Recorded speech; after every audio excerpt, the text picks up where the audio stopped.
think is the main difference about why this is very different, for example, what is happening in South Korea, for example, in the case of Latin America, or even in the United States?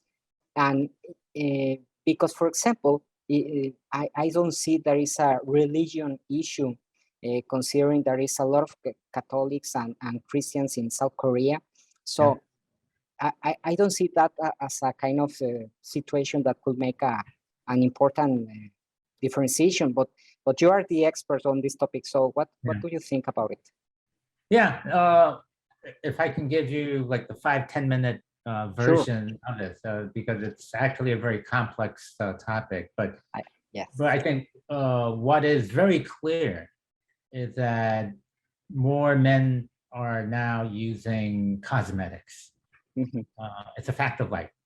And even though I think it may be more serious in Asia, and I'll get into the reasons why it may be, it's happening elsewhere. So you can Google. So even in Europe, men are using eye products, lip products. They're using twin cakes, or they're also called cushions. They're using serums. Some are getting even cosmetic surgery. So this market is growing. It's depending on the source that you cite, it's anywhere from 30 to 75 billion. And it's projected to double within the next decade. So it's a huge market. And so where Asia comes in is that Asia is one of the biggest markets, because obviously we have China and India. But a more interesting country is Korea. And I can summarize why Korea is important with just one word: BTS. And the reason why Europeans have gotten into the act is also BTS. So they are, what's driving this market is, the key word is new aesthetics about masculinity.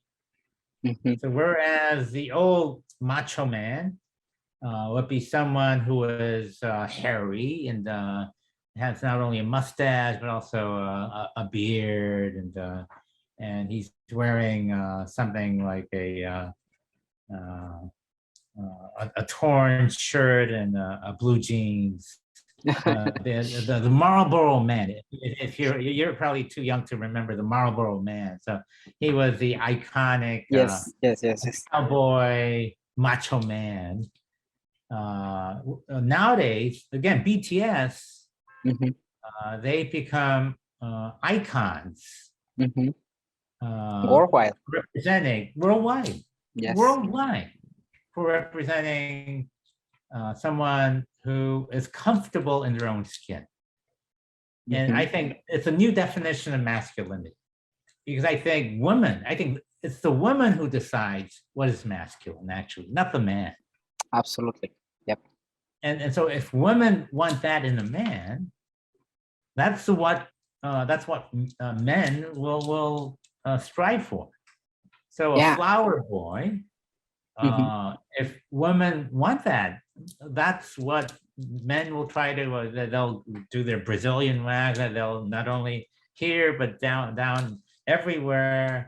And they'll put makeup on their eyes, on their lips, and so on. So in my case, I mentioned that Korea leads in the number of grooming products used. And I was shocked to read that the average is 14. So their so-called regimen is 14. So if that's an average, wow. Of course, you'll have people who use less than 14, but you'll have people who use maybe like 20 plus items per day. So, and they're not cheap. They're not cheap. They're not cheap, because a lot of them are foreign brands. So I think that's the thing that you need to be aware of, that the definition of masculinity and how it's portrayed is changing. Yes. So David Beckham was the outlier, the so-called metrosexual outlier.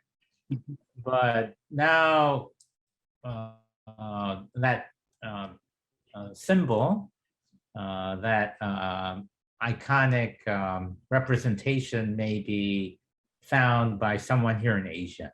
So just to give you an example, Chanel launched their new makeup line for men, and they used the Korean actor whose name is Lee Dong-wook.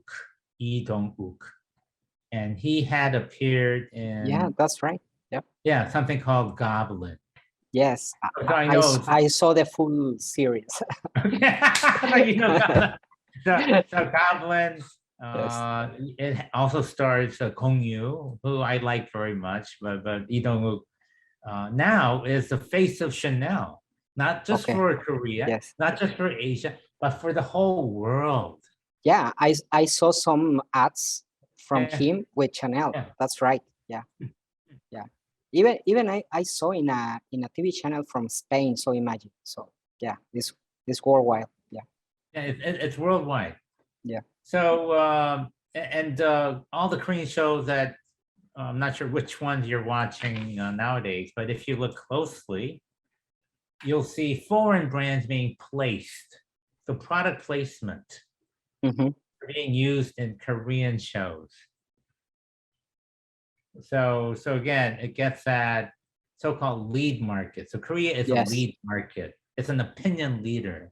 So what happens in Korea will happen everywhere, not just in terms of cosmetics, but also in fashion. That's right. So a lot of Korean brands like Gentle Monster, which is an eyewear company, they're very gender neutral as well. Okay. They're either being acquired by the likes of LVMH or Richemont, these brand houses. Yep. But they're also have these collaborations where they will collaborate with Korean companies just so that they can promote the Korean influence on their products targeted to men, and in some cases women. But again, this is a global phenomenon. It's a worldwide phenomenon. So let me end on a key concept called gender neutral marketing. And so this is what's happening now. Yes. Not just in cosmetics, but across a lot of industries where they're testing the notion about, is it right to segment a product for men and for women, whether it's cars, whether it's a ball pen, whether it's beer. And you'll find, and this will be a great topic for your students, exceptions to the rule, that maybe it's better not to segment, because here in Korea, I used to always say there are more similar people than dissimilar people. That has changed. So now in Korea, there is increasingly more segmentation. But before, because Korea is a very collective society, we didn't need to segment.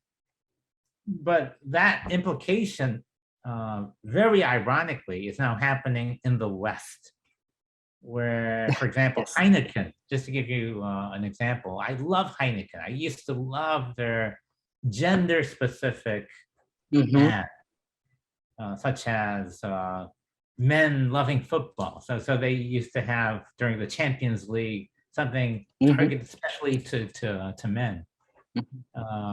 And they have also this legendary ad you can YouTube Heineken and the refrigerator ad, which is where they're kind of mocking. You know that ad. Yes. Where there's nothing but Heineken in the refrigerator. The men are screaming like the woman next door screaming about their shoe. Yeah, absolutely. So it's my all-time favorite Heineken ads. But check out their most recent ad, which is very gender neutral.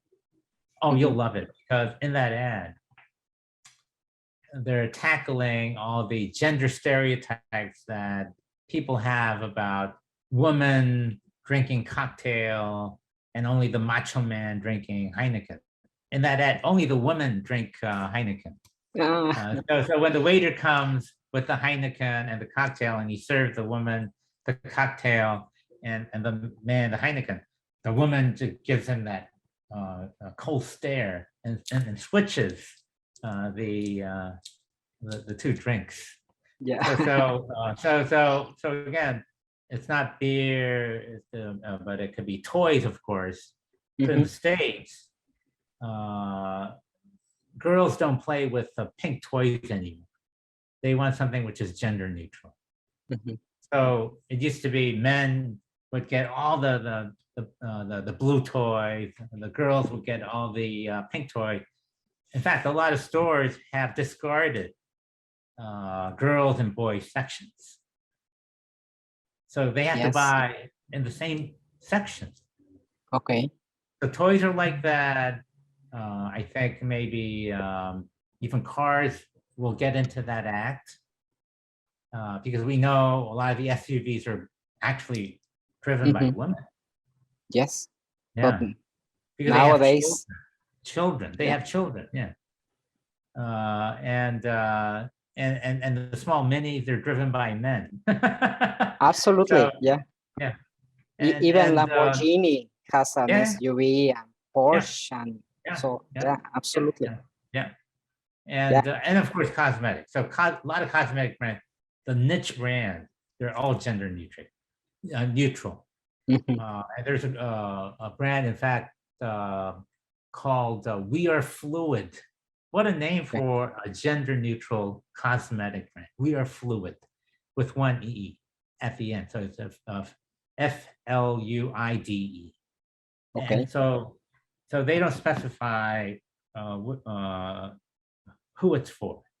It's unisex. Men can use it, women can use it. And from a cost standpoint, you save tons. So you don't have to make a men's line, women's line. Yeah, you're expanding the market in one way or another, at least twice. And even, for example, I have been reading a neuromarketing finding that for me was really interesting because looks like blue, talking about colors, blue is the favorite color for men, but also for women. So imagine that we don't use, in this case, for example, neuromarketing to analyze these kind of aspects. So, and even there are another components that we could find very interesting. For example, looks like orange is a color that women doesn't like so much. And I make that a test with some of my students, and many women dislike orange color. So it's interesting because we could suppose that warm colors are more likely for women, dark colors or for men. But that's why we love black. Black is like the chicest color. The new black. Everything is the new black. Yes.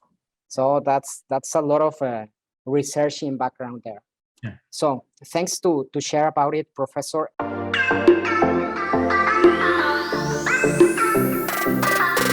Give us a like about this video and subscribe to the channel.